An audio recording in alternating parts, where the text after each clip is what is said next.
너무 덩그러 잡는 이야기만 한다. 그런 지적이 게 있어. 있었습니까? 그런 지적이 있는 것 같아가지고 내가 그런 사람은 아닌데. 데이터인데. 그치. 그래서 이제 데이터를 한번 이야기를 해주려고 그래요.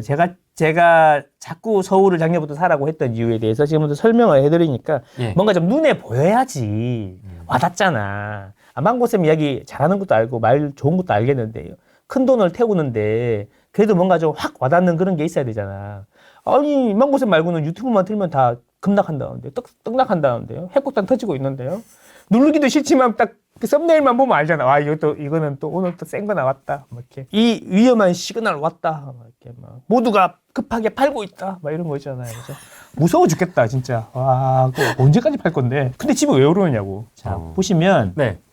제가 정리를 해봤어요. 작년, 올해, 내년, 후내년 이렇게 입주 물량을 시도 단위로 정리를 해봤어요. 네. 보통 이제 분양을 하면 3년 뒤 입주를 하니까 2024년 분양까지 집계를 하면 2027년까지 미리 조금 예상을 할 수 있지만 그냥 2026년까지만 일단 해봤어요. 거의 정확할 거예요. 그러면 이제 이런 분들이 있죠. 분양은 안 하고 착공은 해가지고 이제 빨리 입주하는 게 있는데 그런 거는 집계가 안 돼 있다라고 하시는 분이 있더라고. 그래서 우리가 다 조사했어. 숨어 있는 입주 물량, 착공은 했는데 분양 안 한 것들, 그까지 다 조사한 거예요.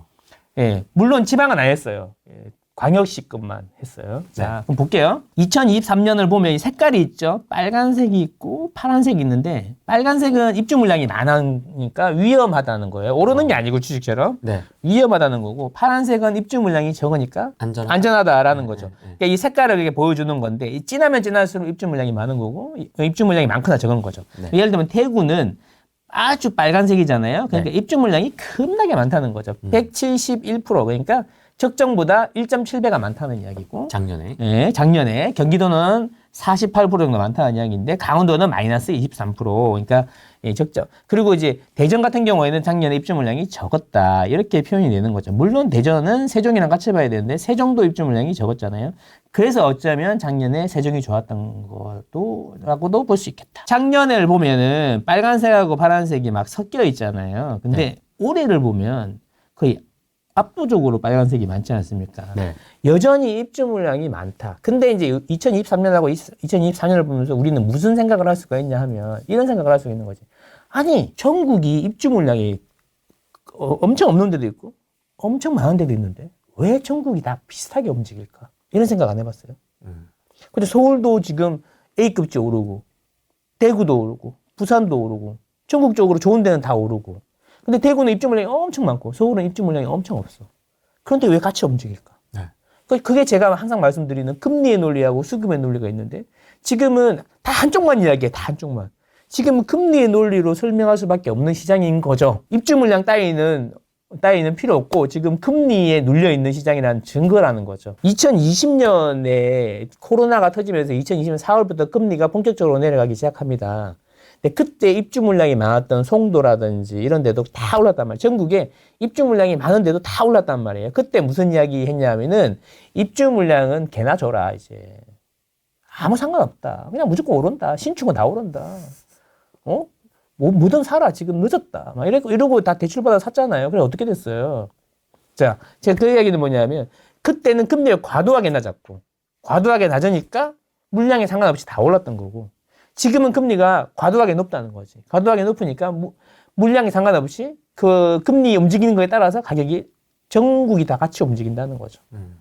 그 물량의 논리라 그러면 서울은 지금 금리가 높든 낮든 간에 가격이 많이 올라야 되고 그죠? 쫙 다 올라야 되고 대구는 뚫어줘야 되잖아요. 안 그렇잖아. 그러니까 지금은 금리의 논리. 그래서 제가 계속 금리의 논리를 설명하고 올해가 금리의 논리를 설명하는 마지막 해가 될 것이다 라고 이야기하는 거죠. 그래서 내가 이제 어디를 투자를 해야 되냐 해서 서울이라고 계속 이야기하는 이유는 이 표를 보면 딱 나오죠. 한 번 한 해 입주가 많았다고 해서 가격이 떡락하고 한 해 입주가 적었다고 해서 가격이 폭등하는 건 아니란 말이에요. 네.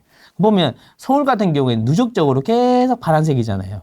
그러니까 점점 심해지잖아요. 네. 그러니까 서울은 2023년부터 계속 공급 부족에 시달리고 있는 거고 자, 세종 같은 경우에는 작년에 좋았잖아요. 그리고 올해 보니까 실제 입주 물량이 엄청 많잖아요. 빨간색이잖아요. 네. 그러니까 지금 세종이 힘을 못 쓰는 거죠. 그거를 수도 이전을 어쩌고저쩌고 잘 안 되고 어쩌고 다른 걸로 다 설명하는데 뭐고 설명이 돼. 그치? 막판에 그러면 이제 국회 내려간다고 그랬으니까 세종은 떡상해야지. 그런 거 아니야?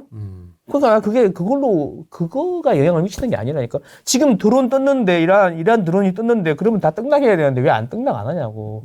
그게 중요한 게 아니라는 거예요.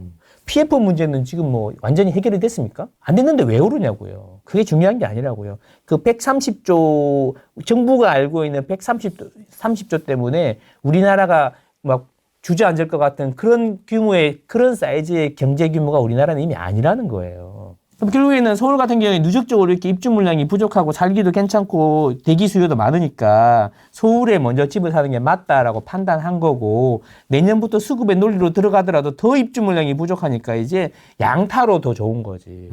그렇죠? 대구 같은 경우에는 올해도 많고 작년에도 많았고 올해도 많고 내년부터 조금씩 줄어들기 시작한다는 거죠. 그러니까 그러면 대구를 사야 돼요? 서울을 사야 돼요? 서울이요. 그렇죠. 왜냐면 금리의 지배에서 이제 서서히 벗어날 예정이기 때문에. 그치. 인천도 봐봐. 작년에도 많았고, 올해도 많았고, 내년에도 많아요. 그럼 인천을 사야 돼요? 인천을 사야 돼요? 서울을 사야 돼요? 인천 좀 빡센데요? 돈 없으니까 그럼 인천으로 가야 되는 거예요? 아니잖아요. 물론 인천의 A급은 금리의 논리가 지배하는 동안은 A급은 그래도 B급이나 C급보다는 나을 거지만, 시간이 가서 내년 정도부터는 본격적으로 이제 수급의 논리로 가면 이제 문제가 생길 수 있다는 거죠. 그럼 충청남도는요? 자꾸 충청남도 뭐 천안이 어떻고 반도체가 어떻고 뭐 어떡할 건데 이거는 안 보냐고 이거 안 보냐고. 이제 수급을 잊어버린 거야. 금리 때문에 수급이 막 공급이 많아도 금리가 내리면서 가격이 오르니까 수급을 잊어버린 거야. 약간 반대네요. 그러면 입주 물량 막 그 한창일 때는 금리 개나 줘버려. 그렇지. 반대. 그렇지. 상황. 입주 물량 개나 줘버려. 뭐 이렇게. 좋은 질문이야. 이 이야기는 안 하려고 그랬는데, 먹고 살아야 되니까 나도 내 영업 비밀인데 한번 들어봐봐요. 네. 그러면 어떤 금리가 과도하게 높은 거고, 어떤 금리가 과도하게 낮은 거냐. 이런 의문이 생길 수 있잖아요. 절대 수치를 말씀하시는 그렇죠. 그래서 과도하게 이렇게 높으면은 금리의 논리대로 따라가면 되는 거고, 적정 수준에 있으면은 수급의 논리를 따라가면 되는 거 아니야? 네. 그렇죠. 그 판단을 어떻게? 그래서 제가 이제 돌려봤는데 결론은 뭐냐면 이게 상방하고 하방으로 가는 속도가 문제더라라는 거지. 속도. 그거보다는 예를 들면 제가 그래서 예전에 나왔을 때는 뭔 이야기했냐면 경제 성장률 기준으로 플러스 마이너스 1%까지는 정상적인 것 같은데 경제 성장률 그 범위를 넘어나면 변화가 커지는 것 같더라 이렇게 생각했었는데, 그거보다는 좀 더 정확한 이야기가 급하게 오르거나 기울기가 커지거나 위로 기울기가 커지거나 아래로 기울기가 커질 때 시장이 급변하더라라는 거죠. 지금은 어때요? 지금은 정점에 가가지고 기울기가 제로잖아요. 계속 이러고 있잖아요. 네. 그러니까 이제 좀 그 시장이 급변동을 안 하고 이러고 있는 거죠. 지금 봐봐요. 지금 금리가 3.5 넘어가고 난 다음부터는 이제 금리가 이렇게 하고 나니까 2022년 하반기부터는 계속 뭐 보합이라고 그러잖아요. 오르는 것도 아닌 것 같고 내리는 것도 아닌 것 같고, 이놈 말 들으면 이놈이 맞는 것 같고 저놈 말 들으면 저놈 말이 맞는 것 같은데, 그동안에 들어왔던 사람들 말로 내가 오른다 그래서 샀는데 망해 놓으니까 이놈들 말이 더 조회수가 많이 나오는 거 아니야. 그치? 지금은 변동성이 없잖아. 변동이 없잖아. 높지만 변동이 없잖아. 그래서 시장이 보합을 유지하는 것 같다. 근데 이제 밑으로 꺾이면 그때부터 이제 시장이 또 움직이기 시작하겠죠? 좀 더 강하게 움직이기 시작하겠죠? 그런 논리. 그때는 뭘 봐야 될까라는 거죠. 그럼 천천히 내려올 거라. 내 생각엔 천천히 내려올 거니까 천천히 이면할 건데, 그때는 금리가 쓱 수그러들면서 정상 범위에 오니까 그때는 사람들이 전부 다 수급 이야기를 또 하겠죠. 지금 서울 같은 경우에는 보면은 오늘도 기사 보니까 뭐 2000세대의 전세가 빵개다 뭐 이런 이야기가 나오잖아요. 그게 왜 나오겠어요? 그래서 제가 계속 말씀을 드리는 게 서울부터 사세요. 서울부터 사세요. 그리고 서울에 베이스 캠프를 치고 그걸 팔고 지방 가라는 게 아니고 베이스 캠프를 치고 지방이 이제 좋아질 거니까 그때부터는 공부해가지고 지방 가서 해도 된다라는 이야기죠. 그리고 지방을 가려면 조그만데 우리가 옛날에 많이 갔던 데 있잖아. 2020년 이후에 오른 데 있잖아. 땡땡포, 땡땡주 뭐 이런 데 있잖아요. 네. 땡땡천, 땡천. 천도 있고 뭐 네. 4천만 원 오르는 데도 있고 2천만 원 오르는 데도 있고 네. 많잖아요. 그런 데는 무슨 그렇게 급하면 거지오지 그랬슈 이런 거 있잖아요. 그런데 이제 하지 말자는 거야. 그래서 이제는 나는 투자는 해보니까 2020년 이후에 오르기 시작한 동네는 안 가는 게 맞겠다. 그런 생각이 드는 거야. 그런 생각이 드는 거야. 그게 제일 마지막에 오르는 것 같아. 이제 아마 안 가는 게 맞겠다. 조정 대상 지역 찍어준 순서대로 아, 그렇지, 그렇지. 가면 될까요? 이게 그런 느낌이죠. 투자자들이 너무나 왕성하게 활동할 때는 투자자들끼리 가격을 올리고 내리고 하는 게 맞는데 네. 이 투자자들이라는 게 기본적으로 효율을 따지는 사람이고 돈이 많은 사람들이 아니야. 자산은 많지만 현금은 많은 사람들이 아니잖아요. 네.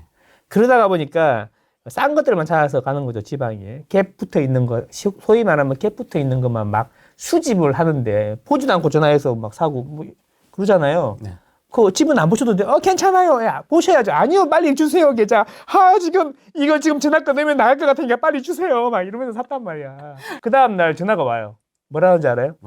여보세요. 그러니까 네, 고객님. 예, 그 어제 돈 잘 받았습니다. 그러면 죄송해요. 제가 어제 술 먹고 전화해가지고 기억이 잘 안 나서 그런데 제가 뭐 샀죠? 이런 사람도 있었다니까. 좀 진짜 싫어요, 싫어. 제가 잘 기억이 안 나서 그런데 뭐 샀죠? 뭐 이런 사람도 있었다니까. 그런 데는 투자자들이 이제 시장을 만드는 거니까 그때 투자자들이 다시 흥분해가지고 그런 데를 갈 수 있을까? 간다면 언제일까? 이런 생각을 해봐야 되는 거지. 학습 효과가 좀 있어서 최근 경험이라 학습 효과가 있어서 잘 안 가지 않을까요? 늘? 그러니까 빨리 팔으라고. 아. 이런 걸 다 알아버리기 전에 빨리 팔고 현금을 만들어서 최진곤 대표님의 말씀을 듣고 지령에 따라서 준수도권 지령. 분양권으로 가는 게 어떻겠습니까? 다주택자 여러분. 다주택자는 솔직히 여러 번 말씀드리지만 12%나 13%의 그 취득세를 내면서 그 이상의 수익을 낼 수가 있냐. 이런 부분을 생각해 보면 네. 투자는 글쎄 12%나 13%를 안 내는 걸 하는 게 좋지 않을까? 그래서 제가 드리는 말씀은 제가 계속 서울부터 사라고 말씀드리는 이유는 바로 이런 데 있고 지금은 투자자들이 막 그 투자자들한테 막 뭐라고 해서 이거 사라 저거 사라 그렇게 말씀을 드리기보다는 없는데 사고 싶은 분들 또는 하나인데 갈아타고 싶은 분들 일시적 1가구 주택으로 2개를 보유하고 싶은 분들 이런 분들 위주로 돌아가는 시장이니까 그런 분들 위주로 이야기를 많이 하고 있는 거죠. 다 그때마다. 정부 시책에 따라서 1주택자 그 스프레를 할 때가 됐다라고 말씀을 드렸던 이유도 작년에 그런 이야기였던 거고.